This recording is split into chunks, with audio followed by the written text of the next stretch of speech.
राहुल जी, आज जो divine star astrology की तरफ से कार्यक्रम रखा गया, उसका मुख्य उद्देश्य क्या है और ज्योतिष शास्त्र क्या है, इसके बारे में जरूर डिटेल। देखिए, ज्योतिष जो शास्त्र है ये वेदों का अंग है। इसको छठा अंग बोला जाता है क्योंकि वेदों को अध्ययन करने के लिए वेद शास्त्री को ज्योतिष का अनुभव होना बहुत जरूरी है।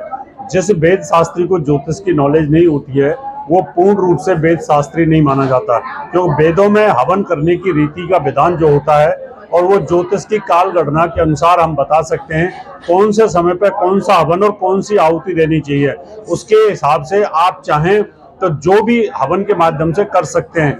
महाभारत के अंदर एक जिक्र आता है कि राजा द्रुपद द्रोणाचार्य की हार से बहुत प्रतिशोध में थे और उनके एक बेटा नहीं था, कोई भी एक खाली शिखंडी थे। तो उन्होंने चाहा कि मैं किसी भी प्रकार से दो पुत्र मुझे हो जाएं या एक पुत्र ऐसा हो जाए जो द्रोणाचार्य का वध करे।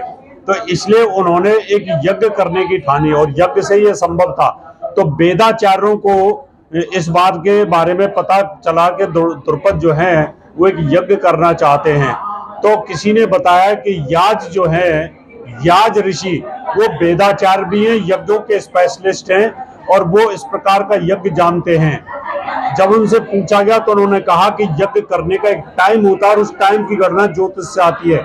तो याज और अयाज दो भाई ऋषि थे, उन्होंने यज्ञ किया था। उस यज्ञ से हवन में से द्रौपदी और दृष्टिद्युम्न पैदा हुए थे।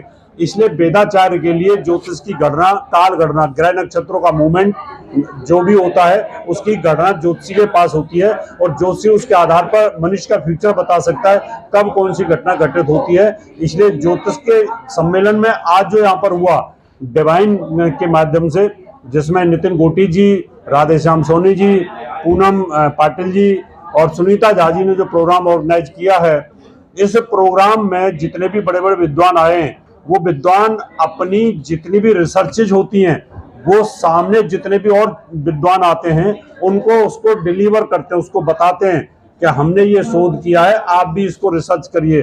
तो ये बात और फैलती रहती है। हमारे यहाँ पर श्रुति स्मृति का प्रावधान है कि अगर आप श्रुति और स्मृति से किसी भी चीज को आगे बताते हो तो वो बात फैलती है। तो आज जितने भी यहाँ पर 90-100 लोग ज्योतिषी आए, विद्वान पूरे महाराष्ट्र के चारों तरफ से, उन लोगों को हमने अपनी रिसर्चेज बताई हैं कि किस प्रकार से नए सूत्र, उनकी जो रिसर्च होती हैं उनको हम यहाँ बताने की कोशिश करते हैं। इस प्रकार के सम्मेलन देश विदेश में होते रहते हैं और जो सीनियर जो ज्योतिषाचार्य होते हैं, गणतज्ञ होते हैं, वेदाचार्य होते हैं, कर्मकांड विशेषज्ञ होते हैं, वो अपनी अपनी रिसर्चेज को इस प्रकार के सम्मेलनों में बताने की कोशिश करते हैं।